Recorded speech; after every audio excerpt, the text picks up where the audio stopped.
Olá pessoal, hi everyone, my name is Márcia Cipriano, sou Márcia Cipriano e a nossa aula de hoje será sobre os ABCs do português brasileiro.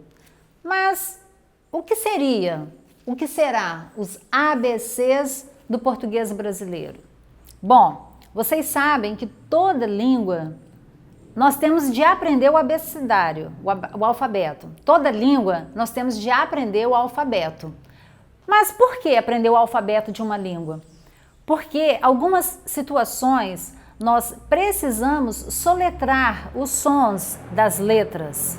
Se você estiver numa situação, por exemplo, de hotel, que você precisar reservar, fazer uma reserva e você precisar de repetir o seu nome para o recepcionista e você precisa falar as letras.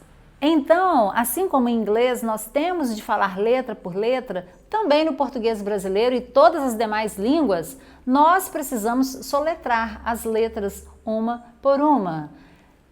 Às vezes uma situação de telefone, às vezes a ligação, a pessoa não entendeu o que você falou do outro lado da linha, a pessoa não entendeu, né?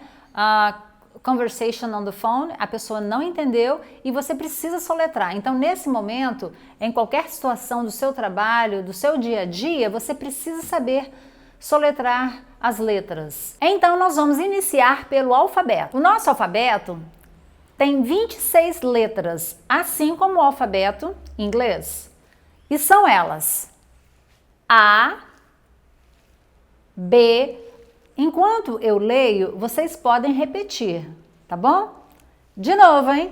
A, B, C, D, E, F, G, H, I, J, K, L, M, N, O, P, Q, R, S, T, U, V, W, X, Y, Z.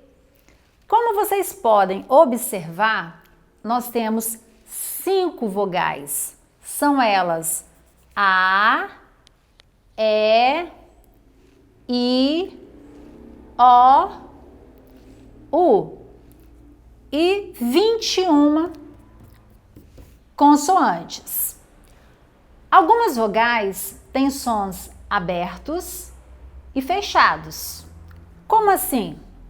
Por exemplo, se eu falo mesa, table, se eu falo mesa, esse som do E é um som fechado, mesa. Mas se eu falo a palavra neve, snow, neve, neve, o som do mesmo E, do same E, o mesmo E, ele é aberto. Mesa, som fechado. Neve, som aberto. A mesma coisa acontece com o O. Por exemplo, se eu falo a palavra porco no singular, esse O é fechado. Porco.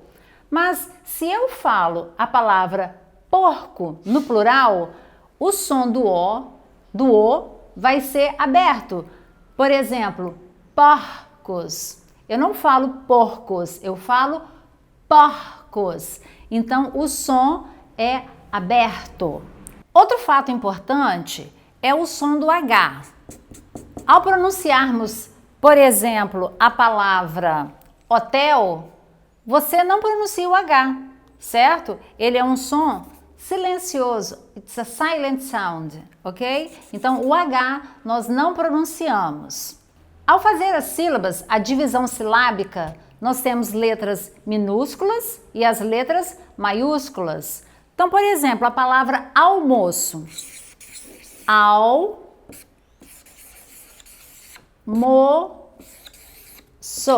Lunch. almoço. Nós temos 3 sílabas. E essa palavra, ela é uma palavra comum. Então, nós a escrevemos em letra minúscula. Não precisa ser em letra maiúscula. Quais as palavras nós escrevemos em letras maiúsculas? Capital letter. Quais? São os nomes, os substantivos próprios, certo? Mas, por exemplo, prefeito de uma cidade, the mayor of the city, a palavra prefeito, ela fica com letra minúscula, lowercase, minúscula. Agora, o nome do prefeito fica em letra maiúscula. Governador, governador também fica em letra minúscula. O nome do governador fica em letra maiúscula. E todos os cargos e funções, diretor, secretário, diretor, vice-diretor, diretor-geral, diretor de ensino, todos esses cargos e funções nós escrevemos em letra minúscula. Então, lembrando, apenas os nomes próprios, os substantivos próprios, nós escrevemos com letra maiúscula. Nomes de cidades, por exemplo, Rio de Janeiro, então nós vamos escrever com letra maiúscula. Rio de Janeiro. Então, neste caso, a letra R e a letra J são iniciais das palavras em letra maiúscula. Então, nomes de estado, Bahia, Espírito Santo, São Paulo. Então, os estados também nós escrevemos com letras maiúsculas. Porém, os dias da semana, quais são os dias da semana? Segunda-feira, terça-feira, quarta-feira, quinta-feira, sexta-feira, sábado e domingo. Esses são os dias da semana aqui no Brasil, certo? Então, são escritos também com letra minúscula, mas não é o que acontece em inglês, certo? Monday, Wednesday, Thursday, Friday, todos são escritos com letra maiúscula. Então, for example, Friday inicia com um F maiúsculo, capital letter. Mas em Brasil, aqui no Brasil, nós escrevemos sexta-feira, com letra minúscula, diferente do inglês, que os dias da semana nós escrevemos com letra maiúscula. Então, os meses aqui no português brasileiro também é escrito em letra minúscula, ok? Por exemplo, meu aniversário é em março. March, é escrito em letra minúscula. Mas não é o que acontece em inglês, não é mesmo? Como é que seria então em inglês? My birthday is in March. Então, o M em inglês dos meses, eles são escritos em letra maiúscula. January, February, March, etc. São todos iniciais com letras maiúsculas, certo? Então, é diferente do português brasileiro. Dias da semana, meses, são escritos com letra minúscula, diferente do inglês, que é escrito com letra maiúscula. Tudo bem até aí? Agora vamos ver como soletrar o seu nome. Lembra que eu disse, se você tiver uma situação de fazer uma reserva no hotel e o recepcionista perguntar como soletra o seu nome. Então, vou começar com o meu.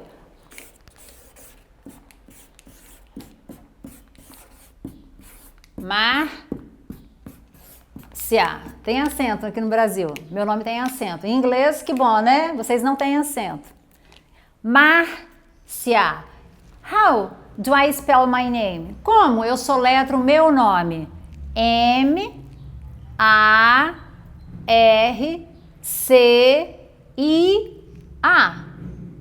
Suponhamos que o nome tenha duas letras iguais. Por exemplo,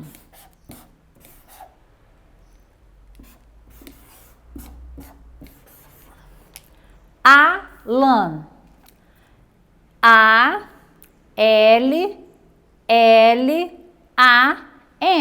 Você pode falar as duas letras seguidas, letra por letra, ou você pode falar dois L's.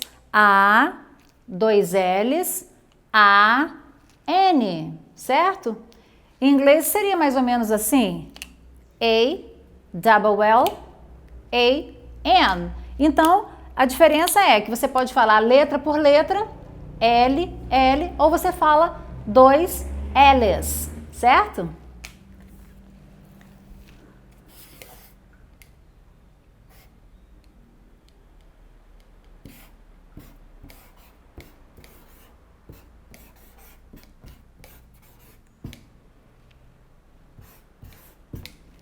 E agora, um minuto.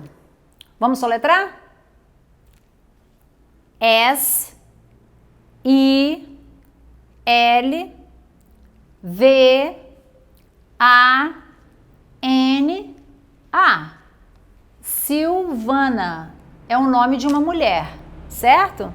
Agora, nós vamos ver como seria um diálogo. Como é que seria soletrar um nome dentro de uma conversa, dentro de um diálogo? Então, vamos ver um diálogo entre um recepcionista de hotel e o hóspede, ok? The guest and the receptionist. Vamos lá. O hóspede telefona para o hotel, certo? Aí o hotel atende. Hotel Transamérica, bom dia, boa tarde, boa noite. O hóspede vai responder e diz que tem uma reserva. Eu tenho uma reserva para amanhã. Você poderia confirmar essa reserva? Aí o recepcionista pergunta: qual o seu nome, senhor? Por favor, qual o seu nome? Aí ele responde, o hóspede: meu nome é Yuri Toganato. Difícil, né? Yuri Toganato. Do lado de lá, o recepcionista diz: por favor, o senhor poderia repetir o seu nome? Aí ele: sim, claro, Yuri Toganato. Senhor, o senhor poderia soletrar o seu nome? Ah, viu? Agora você precisa saber o alfabeto para você soletrar letra por letra do seu nome. Aí ele diz Yuri, Y-U-R-I. Agora, Tognato, que é o sobrenome, last name, é um pouquinho mais complicado. Vamos ver por quê. Aí ele diz T-O-G mudo. Aí ele fala G mudo, porque não tem nada seguido do G, né? Gui, é G mudo. É o G sozinho. N, A, e aí tem dois T's. Aí ele fala dois T's mais o O, ou ele fala T, T, O. Meio confuso, né? Vou repetir. Aí ele diz T, O, G, N, A, T, T, O. Tognato.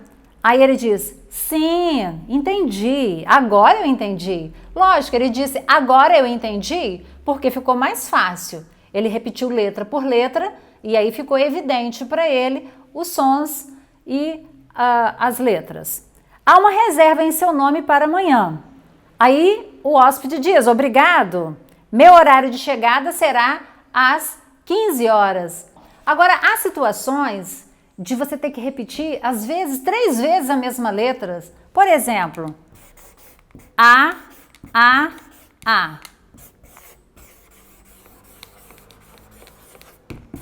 Batteries. A. E aqui no português brasileiro, como que nós falaríamos? Como falaríamos?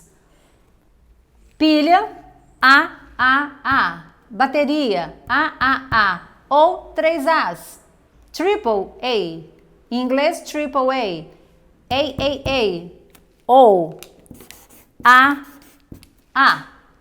Então não tem como você fugir. Ou você repete letra por letra, ou você usa double, triple, certo? E aí é sucesso no seu alfabeto. Então, agora vamos ao nosso segundo diálogo. É uma situação em que uma pessoa pede uma informação na rua. Ela está perdida e ela precisa de uma informação sobre a rua em que ela quer ir. Então ela chega para uma pessoa na rua e diz: oi, boa tarde, bom dia, tudo bem? A pessoa responde: olá, tudo bem, em que posso te ajudar? Aí a pessoa fala: eu estou perdido, I'm lost. Como faço para chegar à Rua dos Castelhanos? Rua dos Castelhanos é o nome da rua. Aí a senhora não entendeu. Desculpe, não entendi o nome da rua. Poderia soletrar? Outra situação que você precisa usar o alfabeto. Aí ela diz, lógico,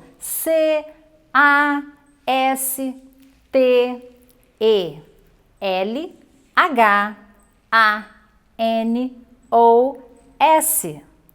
Sinto muito, não sei onde fica. Castelhanos, não sei onde fica. Bom, aí a pessoa agradece e vai tentar a sorte com outra pessoa que possa dar informação. Mas o interessante que eu quero falar para vocês aqui é o som do LH, castelhano, certo? Escolher, o verbo escolher, to choose. Cordilheira, LH, certo? São palavras com LH que muitas vezes confundem a outra pessoa quando nós damos uma informação. Então, fiquem atentos com o LH. Bom, então, vocês viram aí a importância de saber o alfabeto. E a melhor maneira para você aprender o alfabeto é você repetir, né, lendo as letras uma por uma, você repetindo para você mesmo, para você treinar. É assim que a gente aprende uma língua. Você falando para você mesmo até você memorizar os sons, certo? Agora nós vamos para o nosso terceiro diálogo, certo? Então aqui é uma conversa de telefone em que uma pessoa precisa de um produto, de uma comida para ser entregue, tá? Por delivery, que aqui também nós usamos o estrangeirismo, né? Delivery, nós usamos esse termo. E aí a pessoa atende o telefone. Alô, boa noite. Vocês fazem delivery? Aí a pessoa responde, boa noite, fazemos sim. Qual a opção do cardápio? Aí ela diz, ela já está com o cardápio na mão, né? As pessoas têm o cardápio em casa, ela diz, eu quero o número 8, é massa, pasta. Agora é que é o problema. A pessoa pergunta, qual o seu endereço? Aí ela diz, Avenida de Lermano Lopes, número 9. Aí vem a encrenca. Desculpe, você pode soletrar? De Lermano Lopes? Bom, aí ela vai letra por letra novamente. D, I, L, E, M, A, N, O, certo? Lopes, aí a pessoa pergunta, Lopes com S ou Lopes com Z? Porque nós temos essas opções de sobrenome, né? De letras nos nomes. Aí ela responde, Lopes com S, tudo bem? Tudo bem, entregaremos em 20 minutos, ok? Então esse é o nosso terceiro diálogo da aula de hoje. Se você ainda ficou com alguma dúvida e quiser fazer algum comentário, eu tenho o maior prazer em respondê-lo, ok? Bye bye, see you, tchau!